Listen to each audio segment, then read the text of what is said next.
And I watched the moment of lift on stage for him to say, like, I never realized I could have something like this. And now, like, I can't imagine my life or my family without it. And it was all through generosity. Hi, I'm Leah Barr. Welcome to A Better Way for Doing Good, the Foundation X podcast. Here we sit down with changemakers, innovators, and dreamers who are building a better way for philanthropy and social impact. Just a quick note before we get started, the ideas we share here are for general information only. Nothing you hear should be taken as tax, legal, or financial advice. For guidance on your own situation, we always recommend talking to a qualified professional. Emily, welcome to the podcast. Thank you for having me, Leah.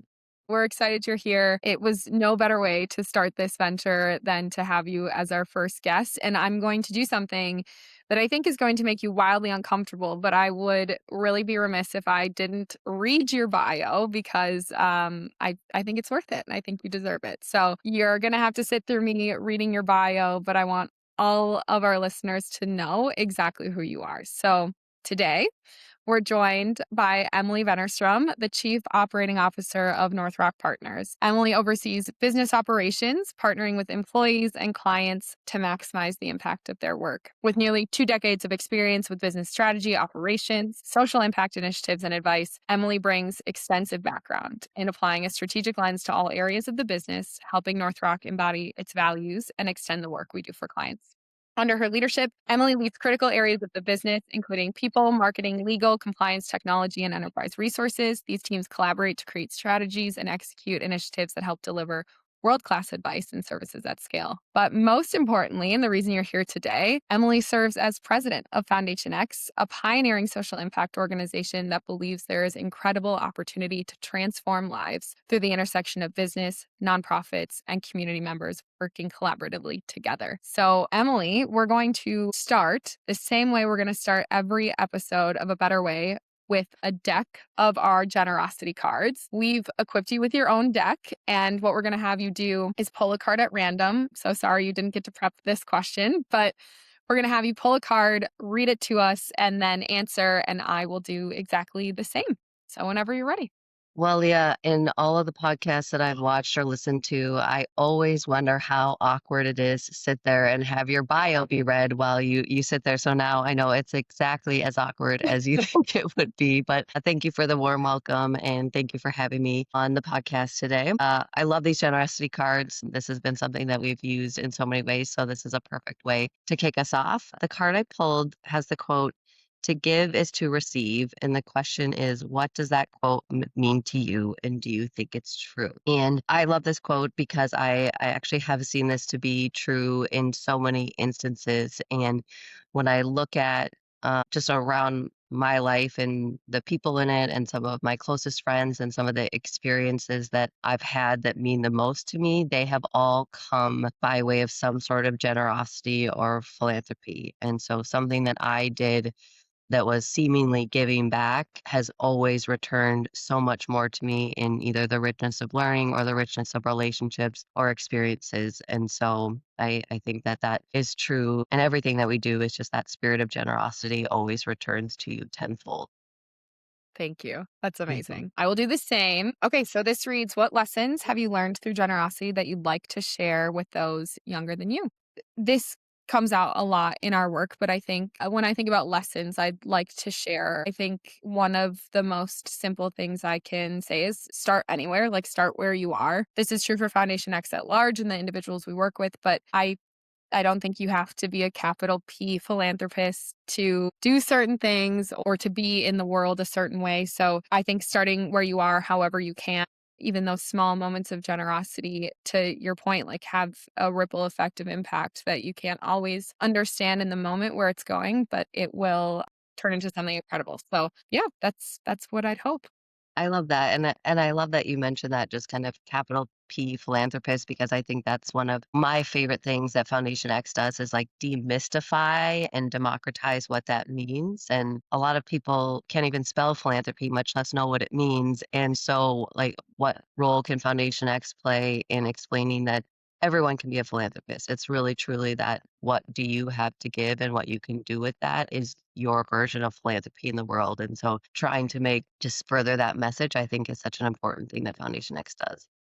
Yeah, it's definitely a favorite part of the work and just helping people achieve whatever it is they want to, even if they aren't sure where to start. So I think one of the places I'd really love to start with you, we could talk about Foundation X all day, but I'd love for you to share a little bit more about yourself personally. And I think you bring so much wealth of knowledge to Foundation X, but I'd love to explore like where did your connection to impact really begin? And what did that look like for you?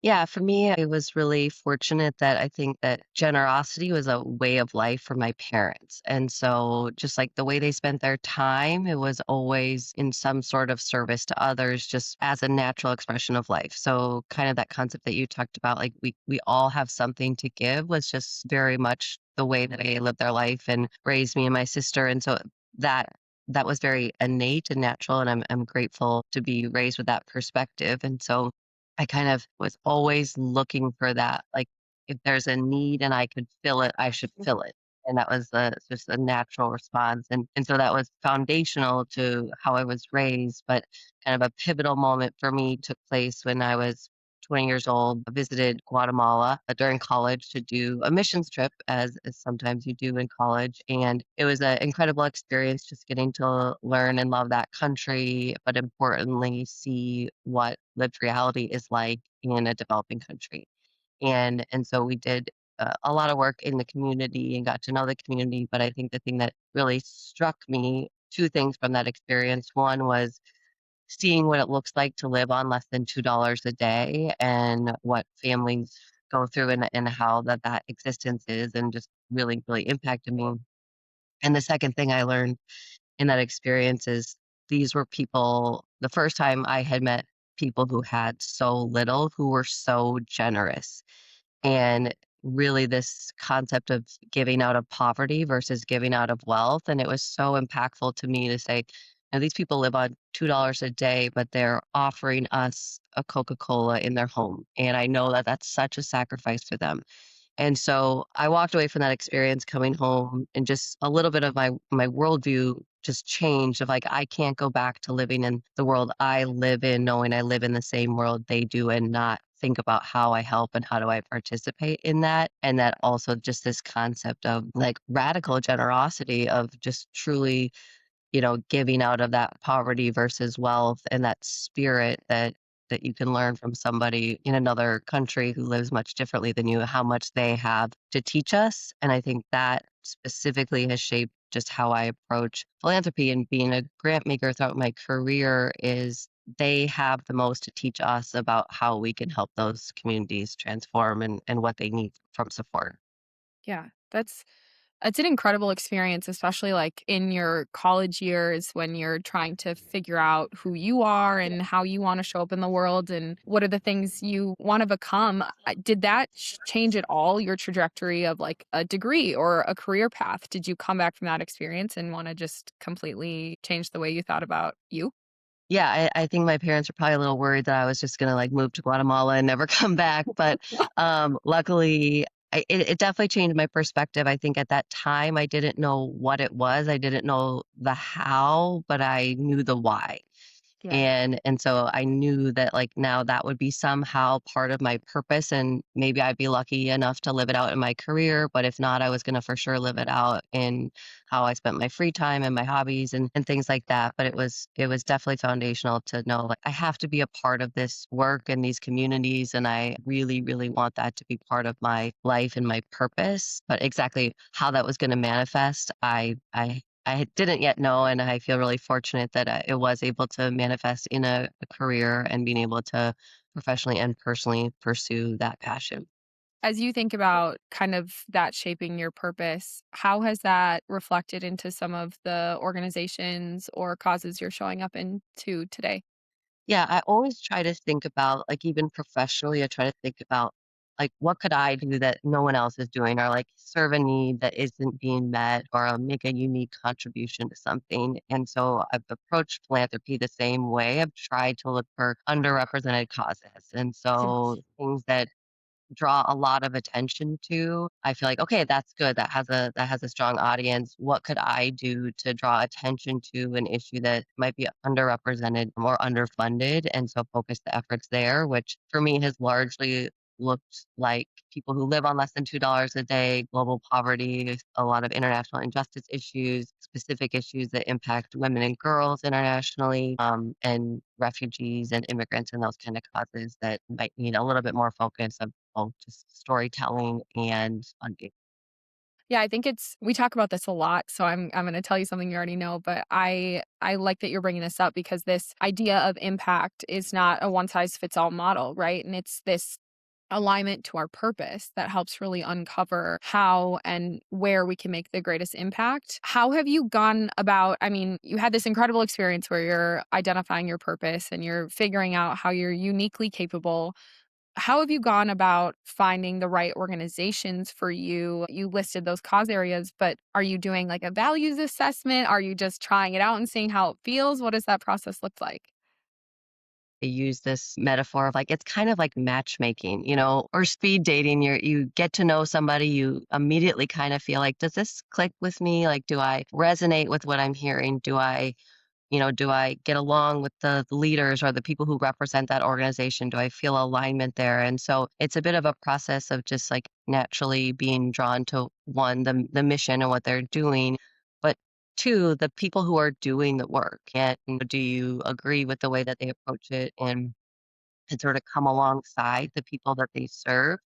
And I think that's been the biggest thing for me is just understanding how organizations approach what they do in those communities. And I really gravitate towards the ones that like come side by side with the community members and let the community inform what the needs and the support are versus the organization coming in and saying, this is what we think you need. And so I gravitate towards that sort of mindset and then I really gravitate towards things that are empowering, that hand up model versus the hand out model.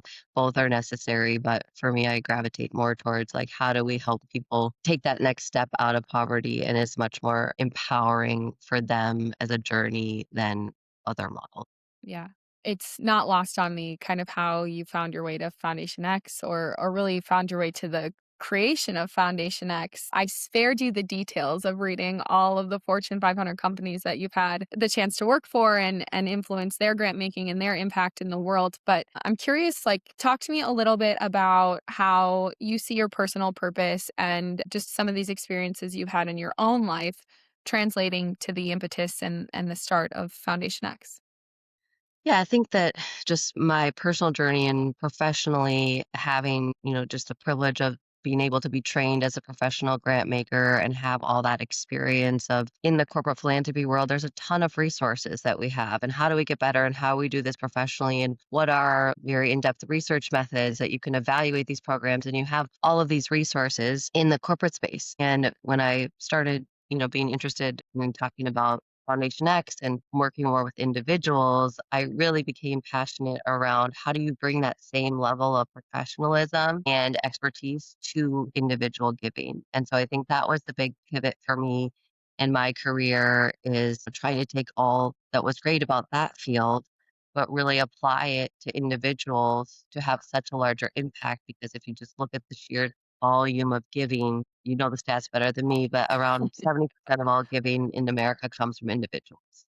And probably closer to 15 to 20 comes from corporations. And so I just got really curious about if we could apply those same lessons and processes or professional ways of doing it in the individual space, how much more impact could we have on the planet if that's how many more dollars that we're working with. And so I think that sort of in that underrepresented category, individual donors are in that. They have the heart of giving, they have the spirit, they have the resources, they have the passion, but there was this like missing piece around expertise and time. And that's what, that I think that's the special sauce of Foundation X is like being able to fill that gap and be the bridge between those things for clients and see that come to life to really maximize what they want their impact to be and what it can be.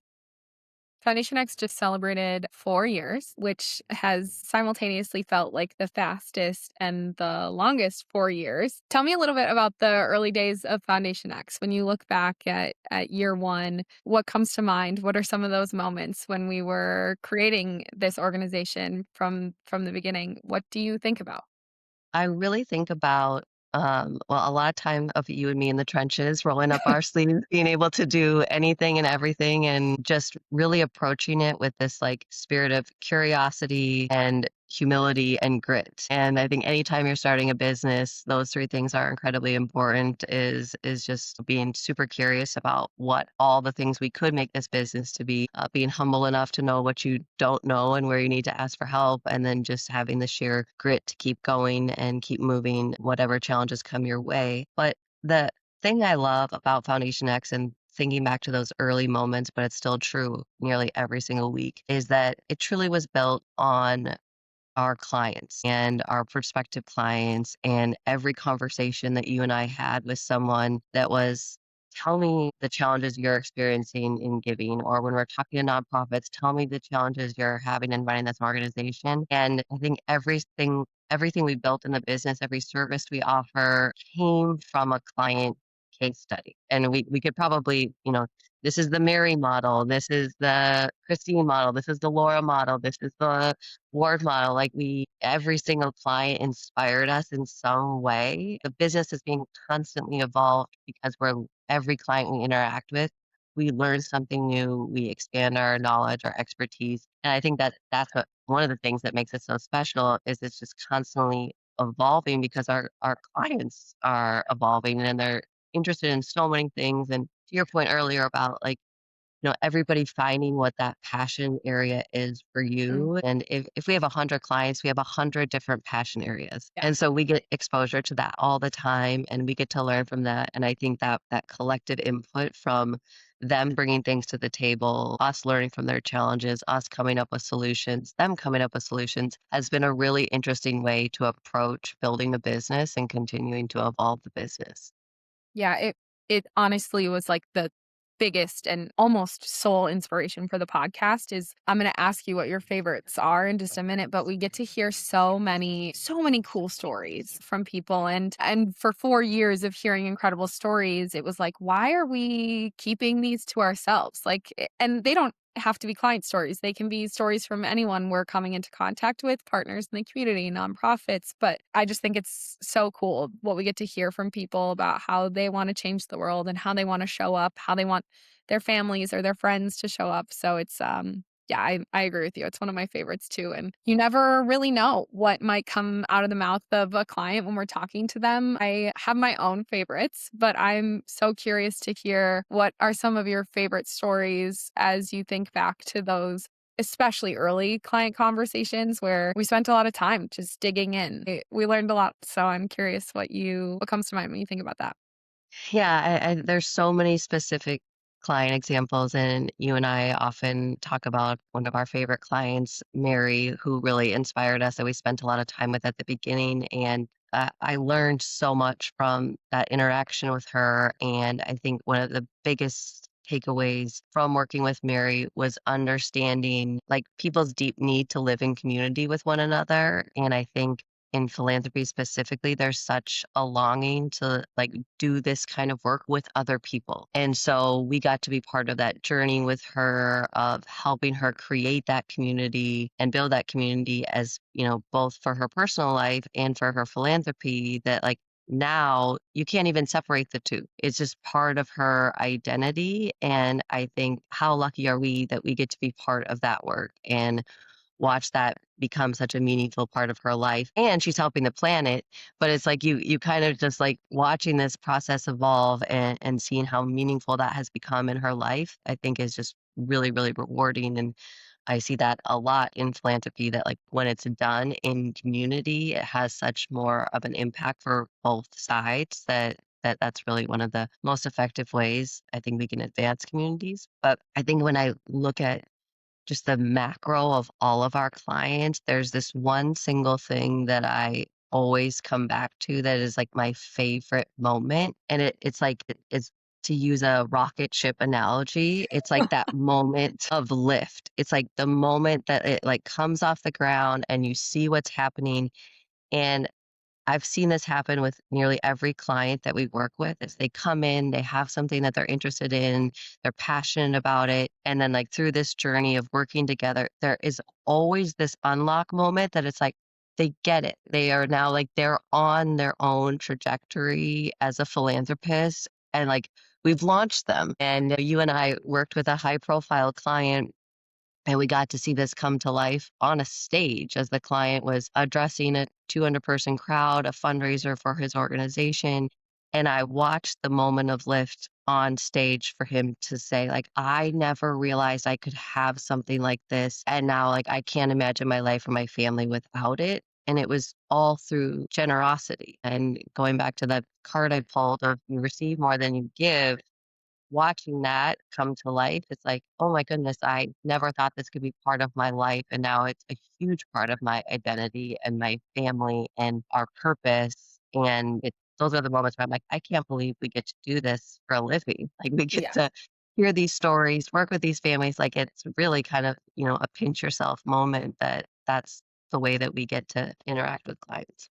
That's a perfect explanation because I think sometimes I've mislabeled it as like the "we made it" moment, but you never really know when they're going to come, and you don't really know how that's going to materialize either. For some clients, it's happy tears. For some clients, it's like this sensation that they can do it on their own, or when they come to us with a nonprofit that they found themselves that they're incredibly excited about. The moment could be anything, but it's this like intangible feeling where you just kind of watch them come alive. And yeah, those are always the moments where I'm like, okay, we found it. And hopefully that sticks with them, right? Like, hopefully that's something, to your point, that carries through who they are and their families and how they show up in the world. And I don't know how we talk about that other than a better way for doing good, which has really materialized in so many different forums and taglines and marketing materials and now this podcast. But yeah, it's kind of like our plain language way of saying what we do, which is, to your point, like the greatest privilege. Right. And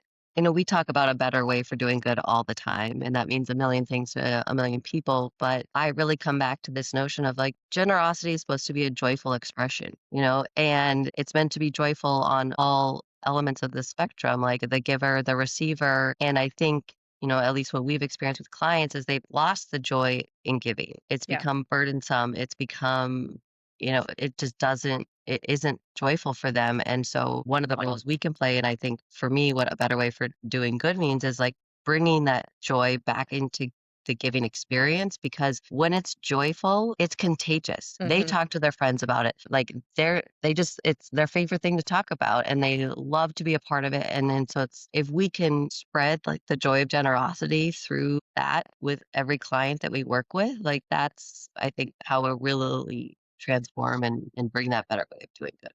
I had a client look at me the other day and say, "This isn't fun for me anymore." And I was like, "Well, that is the opposite of what we're trying to achieve." We have to bring the fun back, especially I think we're trying to solve community issues and global issues that they're heavy and it hurts some people's lives. And, we're trying to deliver hand ups, handouts, whatever it takes to move our communities forward. And I think there's got to be a part of that that is fun and is joyful. To your point, we've got to bring that back. So if we can do that, hopefully that's the least we can do. Exactly.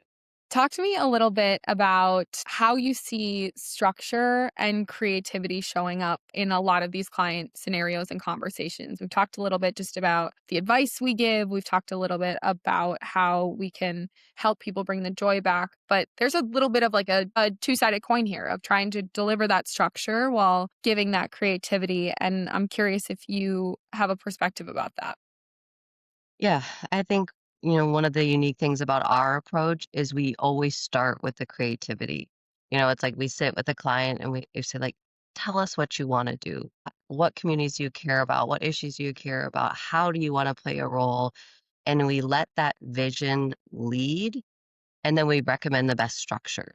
And so, we often say every single one of our client engagements is bespoke, and that's not marketing language. Like that's Yeah. just actually the facts is that they're all hand carved around that client. And so we're we're building structure around them. We're not putting them into verticals of you fit box A, B, or C. And you and I have talked a lot about like as we look about the future of this business and building this business, you know, what are the fundamental things that can never change? And I think we're both aligned that that fluidity and that flexibility of designing the structure around the client so that creativity does stay at the forefront is really important because if you it's really hard to get to that joyful expression if you don't have creativity. If you're leading with structure, that's a hard sell. And Yep. so it's just, if you think of that, like our true north around like making generosity joyful, that I think that will always guide us at that right balancing of structure and creativity.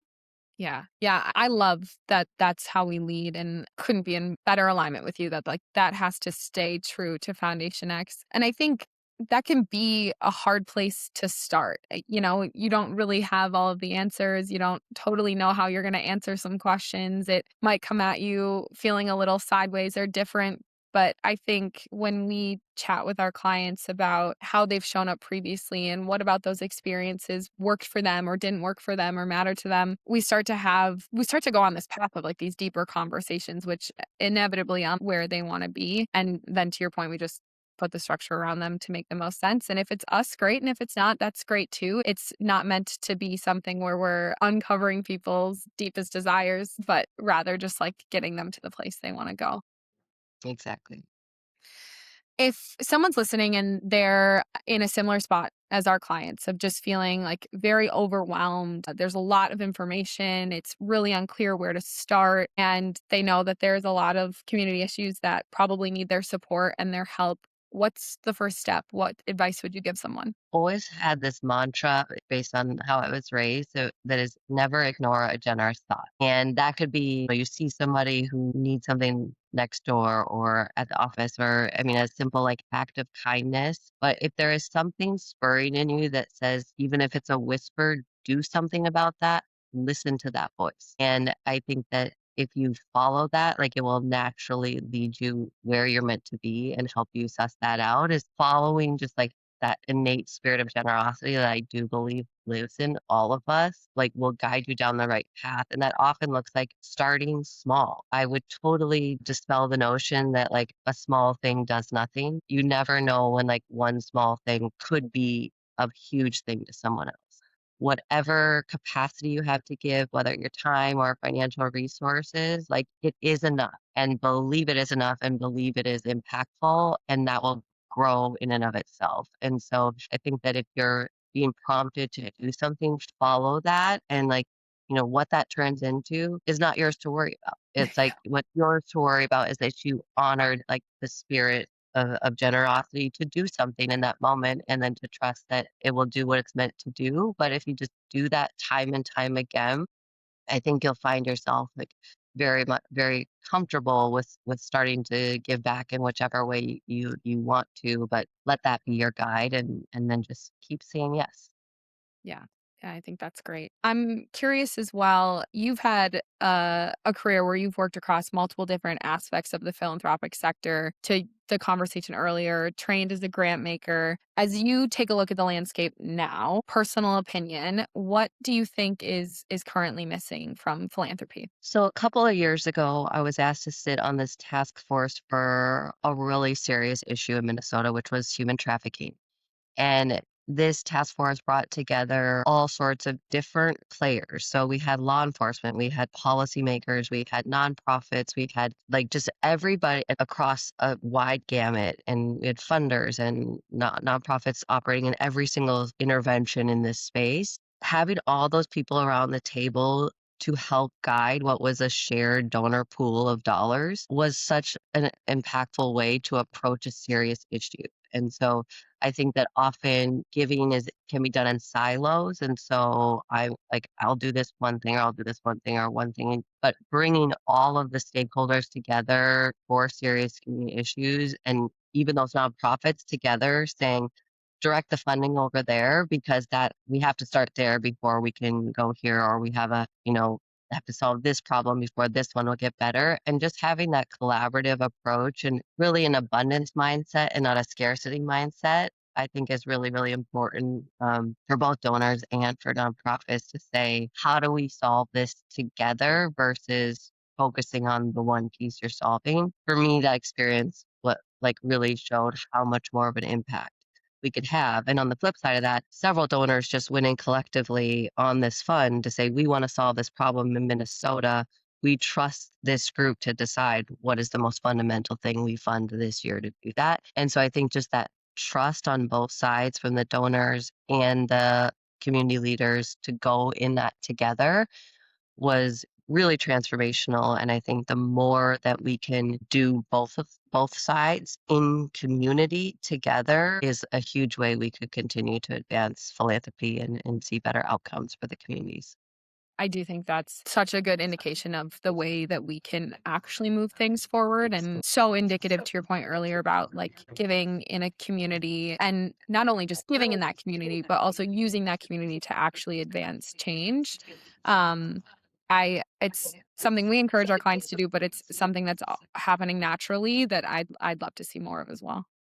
As we look at our evolution in Foundation X, that's something that's always on my mind is like what role do we have to play in building community with our clients, with our donors, with like-minded people. And, we're planning an event this spring that's really bringing together people around the challenges women and girls face around the world and specifically in health and education. And so we want to bring together people who that might interest or might want to be a part of that or are passionate about that. And I think that there's so much power in bringing all those people in the same room because there's so much interconnectedness in that conversation.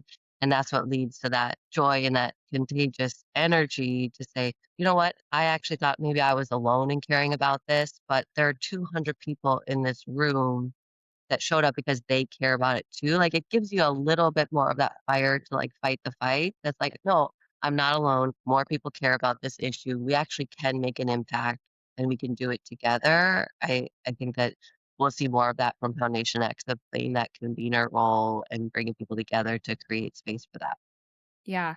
Yeah, that convener role is it's probably one of my favorite things. It's one of the hardest things to explain what we do, but I think it's so impactful just to watch people come together and to make connections where historically someone might not realize there's a connection or overlap in effort and the work that they're doing. So, I am incredibly excited for this event. I'm curious as you look to 2026 and beyond, what are some of the things that Foundation X is working on that you're excited about? So I definitely am excited about Foundation X having more of a voice in some of these issues. I think because we have so many clients who care about so many things, we've been agnostic about pushing a certain issue. But I think in 2026, I'm excited to see us like play more of that leader role in the things that of everything we see that we're passionate about and care about and really want to shine a light to. And I think that that's a role that we can play is we have this platform and that's why I love you started this podcast. Like we can tell these stories and so many of these issues or these nonprofits, they need a platform. They need someone telling their stories and we can amplify that messaging. And so I'm excited for us to continue to play more of that role. Also, I'm really excited to think about how do we bring clients along in this journey of maybe new areas of philanthropy that they haven't had experience with. So we see a lot, there can be reticence for dipping your toe in international philanthropy. There's a lot of unknowns. If you haven't experienced it before, it can feel a little overwhelming. And so how do we bring our clients along in that journey if that's something that they're interested in, both through either an immersion experience, by visiting a place, or by having those memories as a family. But I think that as we develop more of that plan, I'm really excited to see the role Foundation X can play in helping people continue to advance in their own understanding and finding that purpose and maybe exposing them to something that like is a total unlock for them, like it was for me in Guatemala, and being able to provide that kind of experience for clients and their families is something I'm really looking forward to.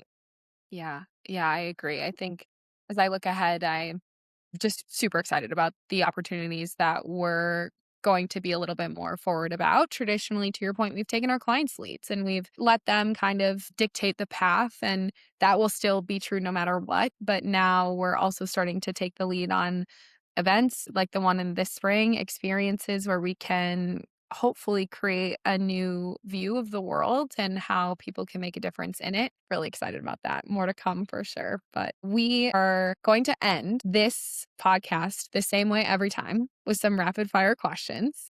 Okay. I would love for you to just give them off the cuff. Don't think too hard. First one, a better way for doing good in one sentence for you. Helping bring the joy back in generosity. Okay. One value that guides your impact decisions. Empowerment. Who in your life has influenced the way you give or lead? My parents. And we're not gonna exclude the coffee lovers, but I would love to know your go-to coffee order or your daily ritual. You pick one. Americano with oat milk. Amazing. Emily, I'm so excited we could do this. I think this podcast has been a long time coming in its idea, and it's been really fun to sit down with you and just talk about who Foundation X is and how we see the world. We wouldn't be Foundation X without you, so there's no better person to talk to about it. I'd love for you to come back as we continue to talk to more people and hear your insights and share a little bit more about Foundation X in the future. But thank you so much for joining. What can people expect from you after this? Well, thank you so much for having me. It's an honor to be your first guest, and I'm going to be cheering you on throughout this whole podcast. So I think people can expect to see my LinkedIn feed just blowing up Leah Barr's podcast in the future. So I'm excited to see all the stories that you're going to tell on here and just how it's going to impact people. Thank you so much. Thank you.